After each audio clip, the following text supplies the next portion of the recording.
Jon Cooper fires back at Paul Maurice, and Matthew Tkachuk will not face any discipline from the NHL. We'll discuss this and more next here on the Locked On Florida Panthers podcast.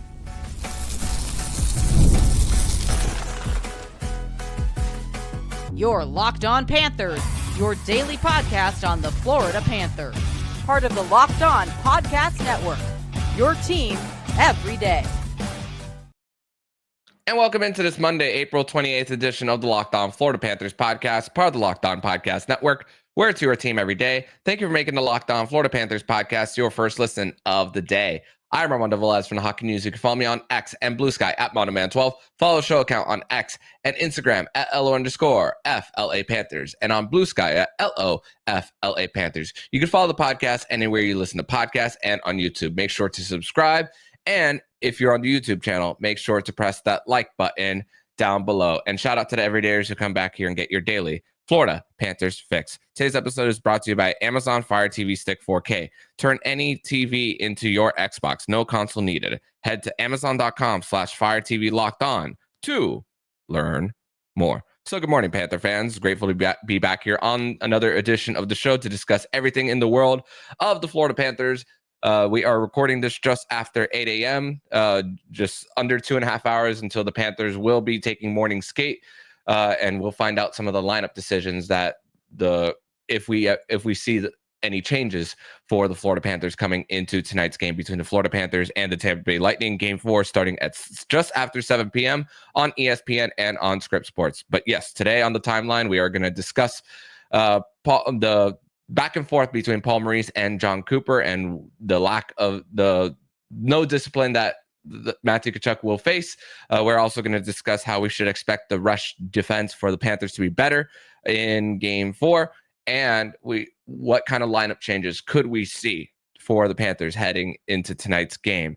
But I do want to start with how, yes, the Panthers do have a 2-1 series lead. Coming into this, they thankfully for them, they were able to spot the 2 games out in Tampa Bay without Aaron Ekblad, and coming into this one, the neutral zone defense wasn't at its best, and Carter Hagee even spoke about it yesterday when the Panthers did have their media availability.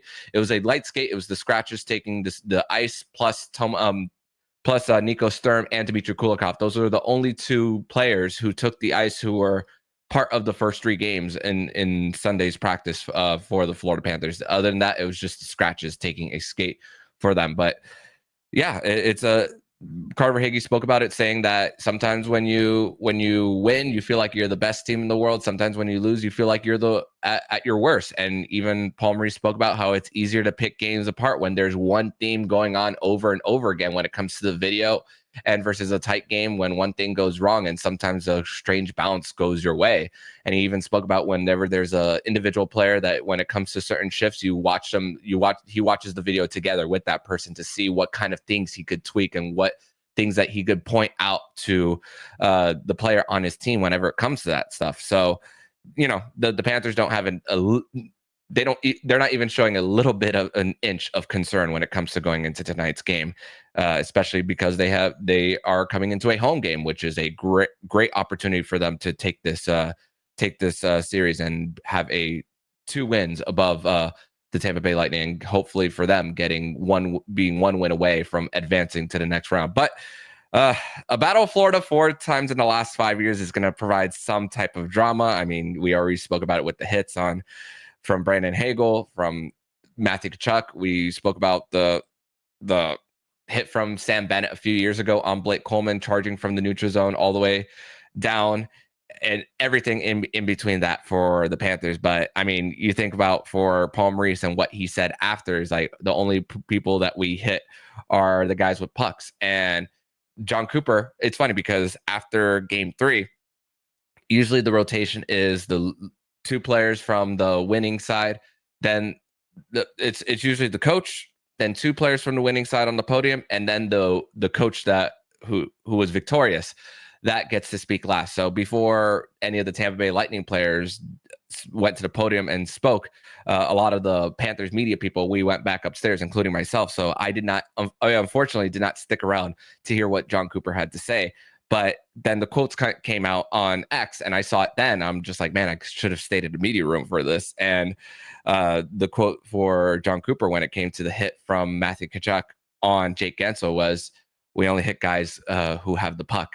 But I'm just thinking, oh man, this just got a lot better when it comes to just the overall drama of the series and just the coaches getting involved. But the thing is that the fact that these coaches have been there through these situations, and the fact that it's not like yelling from bench to bench whenever it comes to that. I mean, we've seen it's not to the point where it's like trying to go into the opposing team's locker room like we saw with John Tortorella when he was the head coach of the Vancouver Canucks, and trying to go to the Flames locker room at the time in between periods. So it's not going to get to that level between these two coaches, but slight little jabs, a little bit of drama here.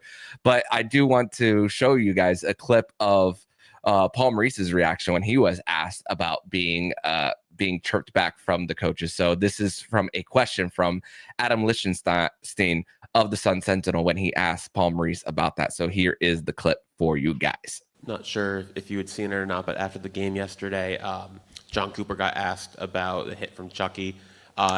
He chirped me. Yeah. I saw it. I'm at home watching the Senators game, and he chirped me, right? Which I appreciate.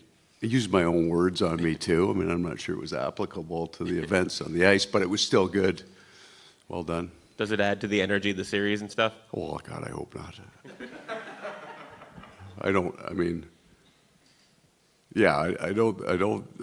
My wife had a good chuckle. I think she thought it was pretty funny, and I think the coaches probably, I'll have to take over the chirping at some point. It's kind of a lost art on the bench, so it was all good.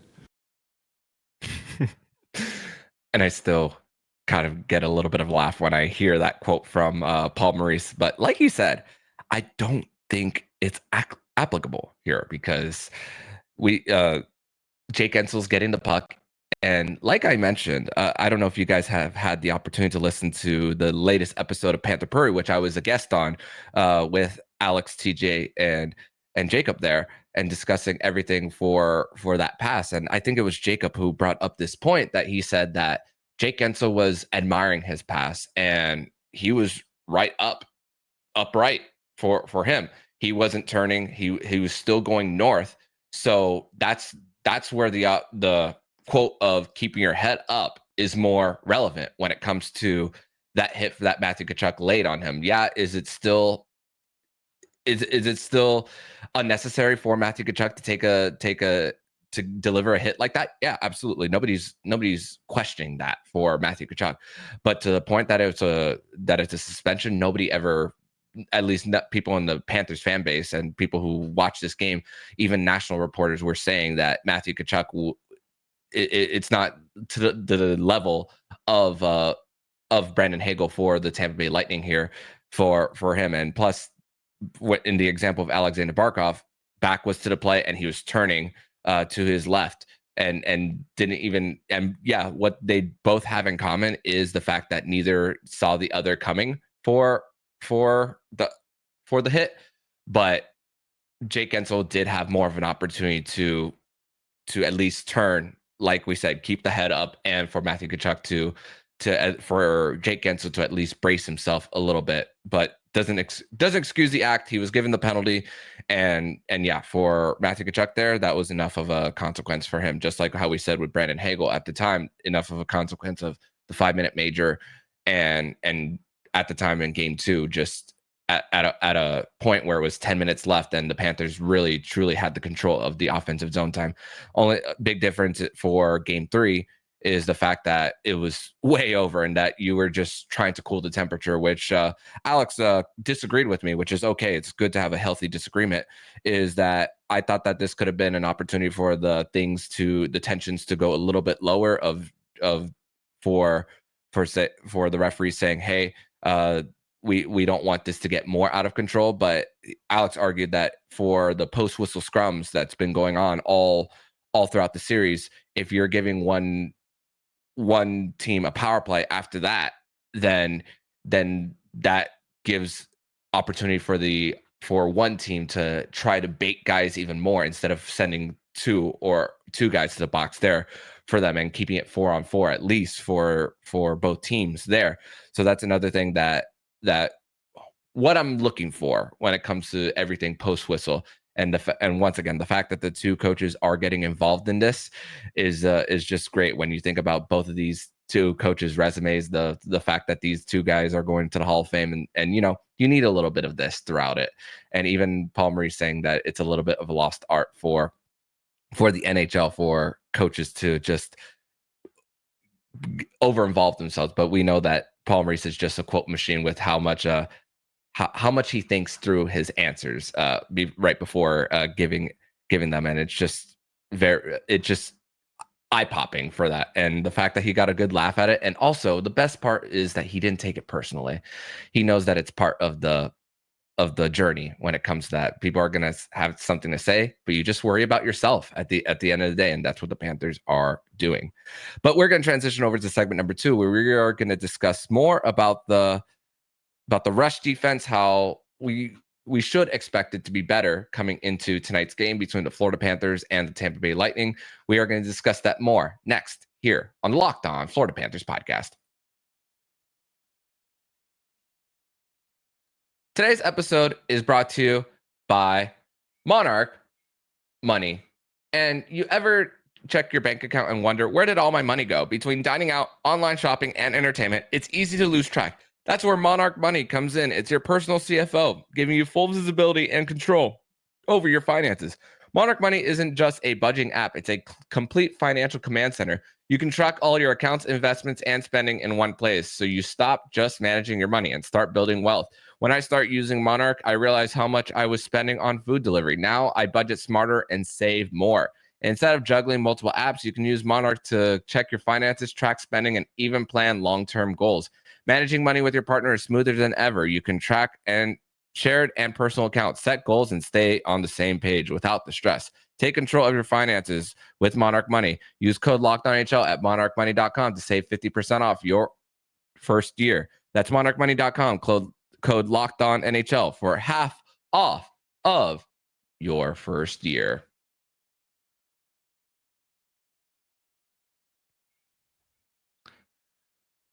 Segment number 2 here on this Monday, April 28th edition of the Locked On Florida Panthers podcast. Thank you once again for making the Locked On Florida Panthers podcast your first listen of the day here on a Monday.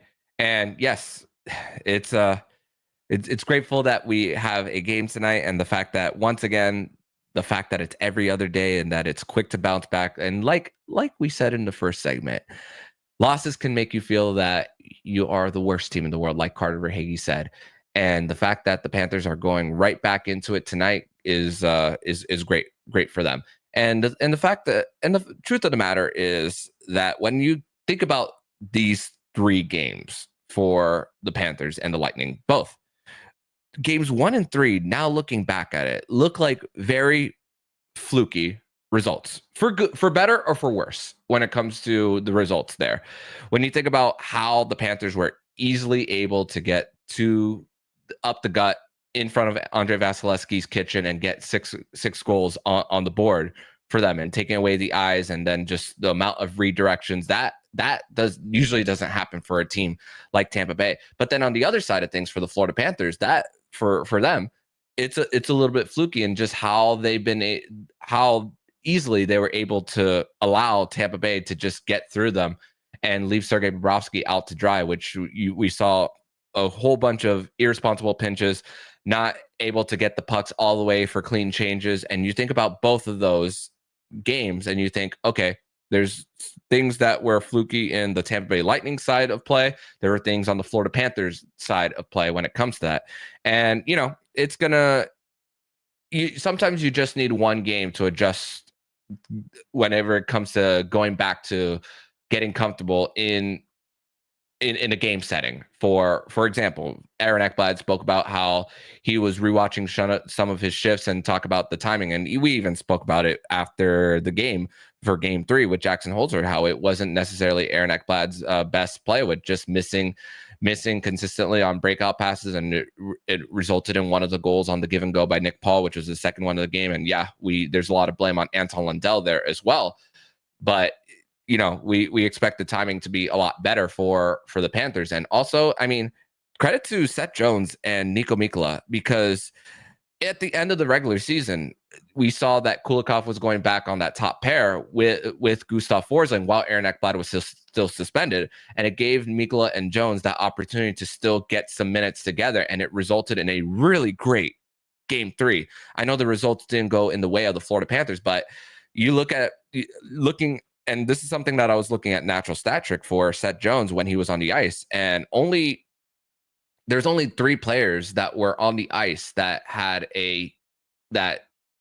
Seth Jones had a shots for percentage under 50%, and 2 of them were because it was 1-0 in favor of the opposition for Seth Jones there. So how he's able to win his battles and prevent the pucks from getting into their own end, that is and the fact is, with how Seth Jones' size, he makes up with his strides and how fast. It doesn't look like he's fast on the ice, but with the strides and how big him and Niko Mikkola are, it's a lot easier for them as far as when it comes to gaining the speed for them, even when going back into their own end. That it's actually pretty helpful for them when it comes to actually protecting the house for them. I mean, we spoke about the hockey stat cards of Aaron Ekblad and Gustav Forsling for them, and how it was way in the direction of poor performance for them. But I mean, we've seen it multiple times before about Aaron Ekblad getting back, needing the timing back. And Paul Maurice did speak about how Dmitry Kulikov, when he was coming back from his injury, that it was he needed a game in order to get right back into the speed of the game. And it's once again really strange whenever it comes to managing a guy who's out for multiple weeks. But it's a little different when it comes to when the fact that Aaron Ekblad was actually healthy, because he wasn't gone because of an injury. So I didn't really think too much about how much his timing would be off. But I mean, hey, this is why we played the games. This is why we watch. And noticeably, Aaron Ekblad was, you're out of your rhythm. That's the thing for them. You could practice all you want. You could do solo skates. You could do drills, individual drills. You could try to do it in a practice setting. And Aaron Ekblad even spoke about how he would watch Gustav Forsling's shifts and try to impersonate it after in the next day when he would get back on the ice. But it's not the same as the game speed there. And like we said, it's easier to pick games apart when there's when there's multiple things going wrong and there's one consistent theme versus one bounce for him. And here's the thing for the Panthers, whenever it comes to just overall the style of play, and for the fact that the Panthers are up 2-1 in this series. And Matt Lichtenstadter of Pucks and Palms asked this on his recent podcast with Kobe Guy, and he asked, who's actually been the Panthers' best player in this series? And him asking that question and me listening to that show, I'm thinking, I can't really name. Nate Schmidt has the 3 goals. Yeah, Matthew Tkachuk has the 3 goals as well. But you think about the different points in the game, even in the last 2, where the Panthers are having a hard time generating offense, and there's 2 goals in between the 2 games at 5-on-5 for the Panthers here. Yeah, Nate Schmidt was getting the goals, one of them on the power play with a burst of speed coming in, crashing the net.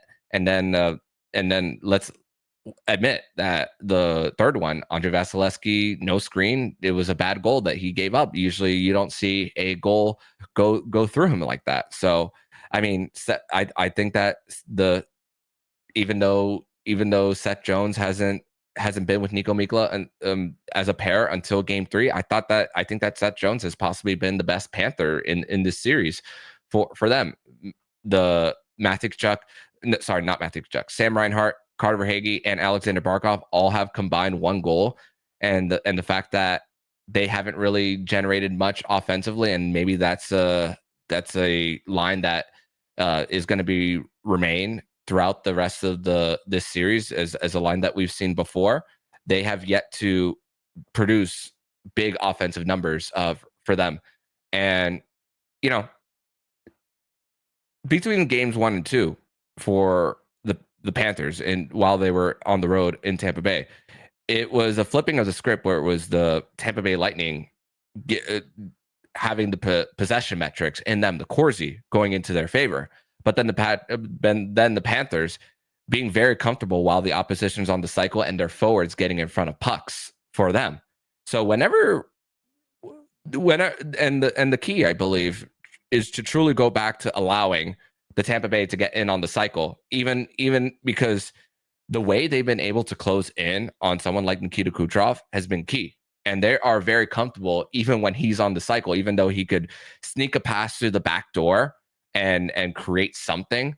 But we haven't really seen, outside of game 1, the bursting of speed like a Braden Point or something like that for the Panthers here. So that's another thing that I would like to see the Panthers go back to when it comes to that, is just continuously forcing the Tampa Bay Lightning to get in on the cycle, because I believe that's when they're most comfortable.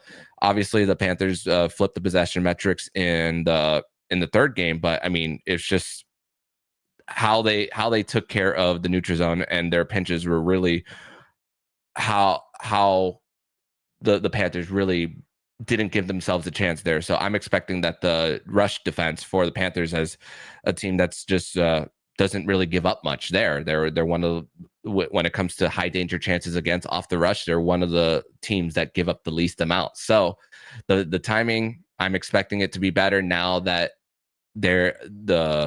all three pairs are in their place. And the fact that they get to control the matchups here in the first in this part of the series being at home, this is a big opportunity to once again get back to their structure, and the fact that, like we said, Andrei Vasilevsky is the better goaltender of the two, but whenever things are right again around Sergei Bobrovsky, he's able to just relax more and able to see the pucks a lot better for him to make the saves, and it's not him sprawling around his net, which we don't really see much of Sergei Bobrovsky doing anyway. But we're not seeing that risk from the Panthers defense on just trying to take a risk on trying to keep a puck alive in the offensive zone or chip it up in the neutral zone to at least get a change, especially in the second period, which that's for the Panthers. I mean, when you see again that second goal, it's because of the long change and the fact that they weren't able to get all the way up for it cleanly, and rested bodies out there. So we will see how the Panthers manage things throughout the game 4 for them. But we will see if there are. We expect the D pairs to be the same. No changes there. But will there be any changes to the forward lines for the Panthers? We will discuss that and more next here on the Locked On Florida Panthers podcast. Today's episode is brought to you by wonderful Pistachios. And are you looking for a snack that's both delicious and nutritious? Crack into a good source of protein with Wonderful Pistachios. Wonderful Pistachios is one of the highest protein nuts. Serving 1 ounce serving that has 6 grams of protein give you over 10% of your daily value. Plus, they're packed with fiber and better for you unsaturated fats to keep you feeling fuller longer. Personally, I love the no shells variety. It's a perfect grab and go snack for busy days, whether I'm snacking at my desk, road trip, or just need a quick protein boost. They're always my go-to. And if you love cracking open every shell for that satisfying crunch, the in-shell options are a classic favorite. So get snacking and cracking with a snack that packs a protein punch. Visit wonderfulpistachios.com to learn more.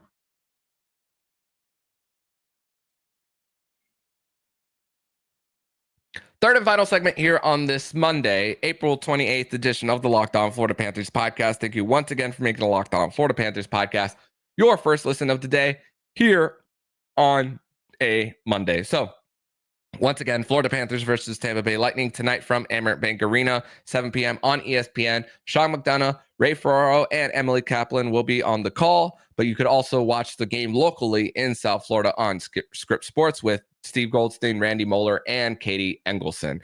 So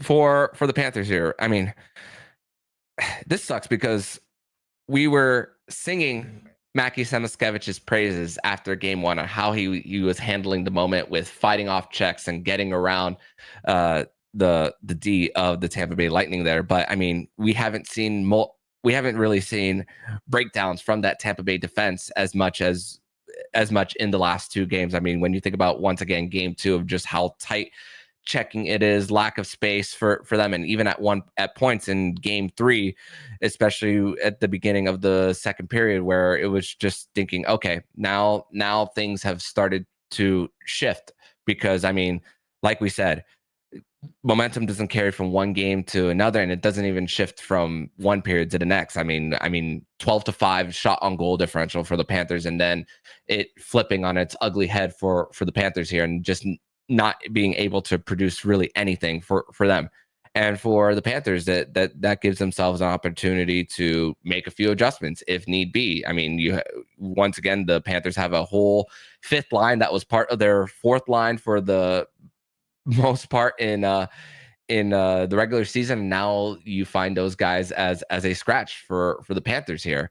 So that's another thing about options that the Panthers have. I mean, once again, if Mackie Samoskiewic is going to be on the fourth line for the Panthers, it doesn't give him an opportunity to produce his offensive ceiling of what he's capable of. I mean, if you are going to put someone in a checking role like that, I mean, I do believe that when it comes to how hard bruising that this series can get, although the Panthers at times have been able to eliminate the speed of the Lightning, especially in games 1 and 2.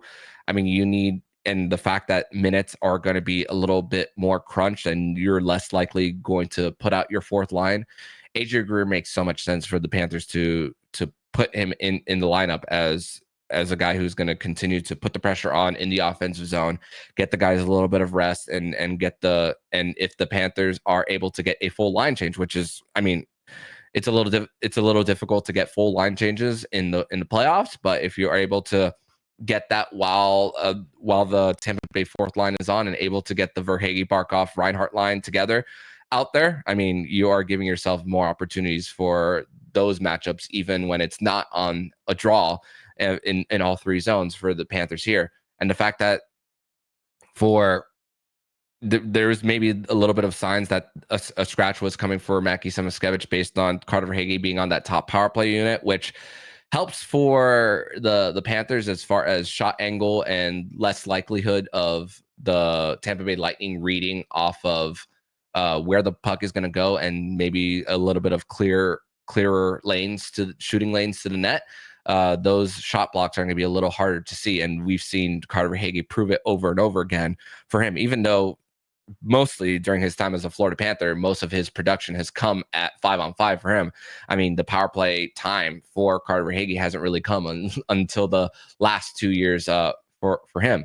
So that's another thing on what I want to see more from the Florida Panthers here, is just Carter Verhaeghe. This, once again, we speak about how this is his time of year where he comes to play the most, and the fact that he's getting those opportunities on power play one, hey, it instills a lot of confidence for Carter Verhaeghe, even though his numbers are down this year. And actually, I had an opportunity to ask him about that yesterday during media availability for the Panthers. So this is what he had to say when I asked him about getting those opportunities once again on power play one. Yeah, last game, I guess they made a change. I mean, I don't know if it's going to stay or whatever, but I mean, when I get my opportunity, I'm just going to go out there and do the best I can with it. And yeah, it's nice that I know they have a ton of confidence in me, so it's definitely nice. Yeah, and like Carter Verhaeghe said, we're not going to officially know about what the lineup is officially going to look like come game 4 yet. I mean, we did see a little bit of that rat line, but it wasn't long for the Panthers. I mean, we saw Evan Rodriguez shift on that second line a few times, and Jesper Boquist. And I mean, looking at the metrics for the second line, I mean, that was the line where Paul Maurice put them together right away. Evan Rodriguez, Sam Bennett, Matthew Tkachuk. That was the line for the Panthers that created the most high quality chances for them. And I would expect that. I wouldn't expect the rat line to completely be there at the beginning of the game for the Panthers, I do expect that they would at least go back to the regular lines and have Marchand be back with Lundell and Luostarinen for them. So I do believe that that is going to be one change that's not going to happen immediately. I could be wrong for the Panthers, because I do believe that Brad Marchand and that line for the Panthers is just ready to break through, because they created so many of the scoring chances and how they gain speed. And even Paul Maurice, when I asked them when the series was in Tampa about Anton Lundell having an experienced winger throughout the last playoff run, and he said that there's just something offensively that hasn't just been there yet, but he's just knows that it's gonna happen eventually for them. So that's what that Paul Maurice doesn't seem. It seems that he really truly likes that line together, and that he wants to truly see if things break their way for them. So I truly believe that they are giving themselves opportunity with the amount of scoring chances that they've been creating over the last 3 games for them in this playoff series for them. So the only change that I am personally expecting, I'm expecting a fourth line of Nico Sturm, AJ Greer, and for the Panthers, Jesper Boquist on that fourth line for them. So I do think this gives an opportunity for Mackie Samoskevich to maybe watch things from the press box and watch as things slow down and see and process plays a little bit, how he can use his speed to create more of the plays. And I mean, you got to play both sides of the puck as well. And I mean, yeah, he hasn't really matured in his body fully, but these are things that you are eventually going to learn as his physique gets a little better and he learns the playoff game, which is a lot less space for someone like a Mackie Samoskevich. So even if it's one game for him, I would expect him to be right back in the lineup for the Panthers, unless AJ Greer goes on some type of offensive explosion. I mean, if the fourth line is just average, maybe there's an opportunity for Paul Maurice to even put him back even after a win. But hey, most times you don't see changes to a winning lineup. So we will see. But this could be a little bit of a teaching moment for someone like Mackie Samoskevich, whose floor is the floor is really high for him, is the best way I could put it for him. But you know, these are a little bit of the growing pains that someone will have to go through their first real playoff run. And I mean, this is really going to test them mentally on how he processes the game, how he manages the emotions. And even Aaron Ekblad said it yesterday for the Panthers, just knowing that because they've been through so many runs in the playoffs, for Aaron Ekblad personally, it's been a lot easier to manage the day by day. For Mackie, he's just learning this for the first time. Yeah, he's played on the highest level collegiately. He has a Calder Cup playoff run with the Checkers just last year. He's experienced being a black ace, but now he's in the weeds of things here for the Panthers, and the fact that he's experiencing the actual game speed for him. And sometimes it's the Tampa Bay Lightning know that that's a player to pick on for them. Although they don't have the last change in this part of the series, it being in Sunrise, they have been able to adjust since game 1. And the thing is, it's for Mackie, he'll have to learn to adjust back, and maybe sometime watching it and looking at some film and maybe checking some of what the fourth line does. Maybe that's a little thing that Mackie could benefit from. But long term, I don't think he shouldn't stay long there, because I believe that with the Panthers struggling to score goals, they're going to need it. Yeah, there's multiple guys, like I mentioned, the Barkov, Reinhart, Verhaeghe line. They still can produce at any time when things break their way. But if you want to hit your ceiling once again of winning a Stanley Cup, you're going to need some offensive upside players, which that's what Mackie Samoskevich does bring over AJ Greer for them, and like I said, he needs to be in the top in the top 9 role for him to succeed and for the Panthers to truly succeed. So we will see. So, but you know, this is the little tweaks there that you make from game to game, and then we will see if it's actually the right decision by Paul Maurice, and we will see, hopefully, Mackie Samoskevich be back, and we'll see if the Panthers do pull out a win tonight from Amerant Bank Arena, once again 7 p.m. on ESPN and Script Sports.